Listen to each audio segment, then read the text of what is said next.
bisa menggoncang Argentina secara mental, ini bisa jauh lebih lebih keras. Tarian-tarian emosional pemain-pemain kita justru bisa memanfaatkan sisi lemahnya. Assalamualaikum warahmatullahi wabarakatuh. Jumpa lagi dengan saya Rudi Cahyo, masih di acara Kata Rudi Cahyo dan masih di edisi spesial sepak bola. Selamat buat Timnas Indonesia U19 yang sudah berhasil memenangkan pertandingan melawan Argentina di kompetisi di turnamen Seoul Earth on Us di Seoul, Korea Selatan. Ya, selamat, terlepas saya masih kesulitan mencermati bagian per bagian dari pertandingan ini karena memang agak telat nontonnya dan kemudian akhirnya saya coba kumpulkan berbagai puzzle, highlight gitu ya. Tapi, saya juga mendapatkan informasi atau data-data dari beberapa pundit tentunya ya, yang membahas tentang kemenangan Indonesia melawan Argentina ini. Dan ya seperti pada umumnya sebuah tim, tentunya butuh adaptasi di awal pastinya, karena, dari highlight maupun dari, ulasan yang dibuat oleh para pundit Indonesia, memang Argentina cukup bagus mendominasi di awal babak ya, di pertandingan pertama, meskipun sebenarnya dengan gol yang dibuat oleh Argentina, 1-0 pada babak pertama itu tidak sepenuhnya menunjukkan dominasi Argentina karena memang gol itu juga apa ya, tidak disangka, artinya itu sebuah set piece gitu ya, Kak, kalau saya mengamati dari highlight ya, tapi, istilah tidak disangka ini lebih banyak kepada komentar dari para pengamat ya, katanya gol yang tidak disangka gitu ya. Nah, tapi secara permainan sebenarnya Indonesia cukup mampu mengimbangi, tapi istilah mengimbangi kalau di babak pertama itu, mereka masih ada kecenderungan untuk mengikuti ritme atau kalau dalam bahasa yang lebih lebih kurang apresiatif gitu masih masih sempat didikte lah oleh Argentina. Dan kenapa hal yang seperti ini terjadi, pada tim kita ya ketika melawan Argentina, karena memang secara umum semua tim pasti akan butuh adaptasi di awal. Tapi ada sugesti yang cukup besar, pada tim Argentina tentang nama besar. Begitu juga pada, eee, persepsi dari pemain-pemain kita, itu juga ada nama besar Argentina di situ. Meskipun ini kelompok umur, tapi Ad tetap ada lah superioritas Argentina di situ, sehingga Argentina merasa sangat percaya diri bahwa mereka lebih unggul, sedangkan tim kita masih harus up performanya ini ya, karena sudah berpersepsi bahwa yang dihadapi itu adalah lawan yang tangguh, yang punya nama besar. Nah gitu. Nah ini perlu juga mendapatkan sorotan dari pelatih ya untuk soal kecepatan adaptasi, terus untuk set up chemistry gitu ya, di antara para pemain sehingga siapapun lawannya sudah tidak dibayang-bayangi oleh persepsi-persepsi publik seperti nama besar dan lain-lain itu ya.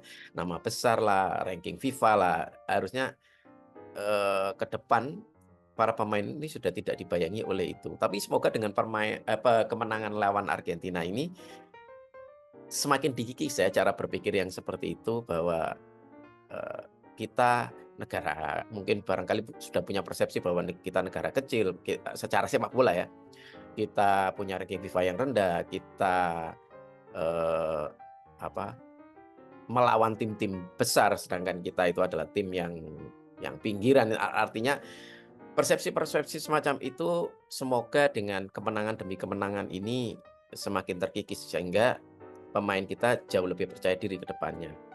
Nah, seiring dengan bertambahnya waktu di babak kedua mulai menemukan performa permainan yang lebih enjoy. Nah, ini yang disebut tadi proses adaptasi. Artinya apapun hasilnya itu sudah sepertinya ya, saya tidak tahu apa yang terjadi di ruang ganti, apa yang diomongkan oleh pelatih, sepertinya di babak kedua ini mereka lebih bisa menikmati permainan, bukan soal hasil, tapi soal memberikan perlawanan dan permainan terbaik saja gitu. Dan ternyata dengan ke-enjoy-an itu, banyak peluang yang bisa diciptakan di babak kedua ini. Dan kemudian sampai, datanglah satu gol itu ya, melalui set piece bola mati, melalui sundulan, dan Ade Arel ya, yang me memasukkan waktu itu. Dan keunggulan pertama ini ternyata sudah cukup untuk membuat Argentina itu secara mental itu terganggu ya. Ya kita tahulah, ini tim besar, ini negara besar, tapi untuk usia-usia U19 tentu saja kalau ngomong soal mental ya tidak sekuat senior ya. Meskipun, eee, masih 11-12 tapi ada hal yang ada threshold yang berbeda lah. Kalau ada guncangan seperti itu pasti mereka, berpikir, "Kok waduh sekarang imbang, bagaimana cara mengembalikannya?" Dan seterusnya.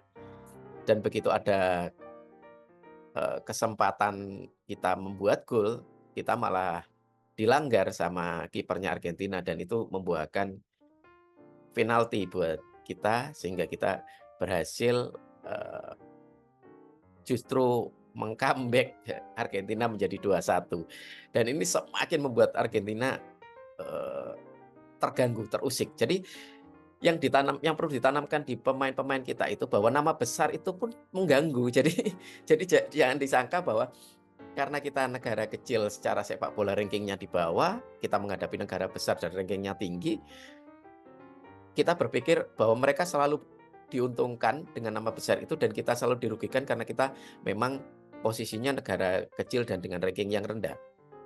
Jangan berpikir seperti itu. Justru nama-nama besar ini juga mereka sangat terbebani juga. Artinya terbukti dengan ketika menyamakan kedudukan itu aja udah bisa menggoncang Argentina secara mental ya. Bahkan ketika diserang bertubi-tubi itu akhirnya Argentina melakukan pelanggaran. Terus kemudian, ofisialnya dikasih kartu merah.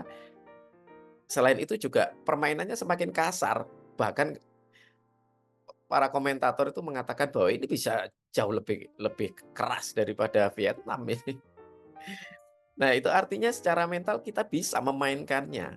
Kalau kita sudah tidak didikte lagi, kita sudah berada di lingkaran kita, artinya kita sudah bisa menikmati lingkaran kita itu, maka lama-kelamaan, sedikit demi sedikit, tim lain, dalam hal ini Argentina juga akan masuk ke lingkaran kita dan kitalah yang memainkan, ritme atau dalam hal ini kalau secara psikologis memainkan, tarian-tarian emosionalnya itu.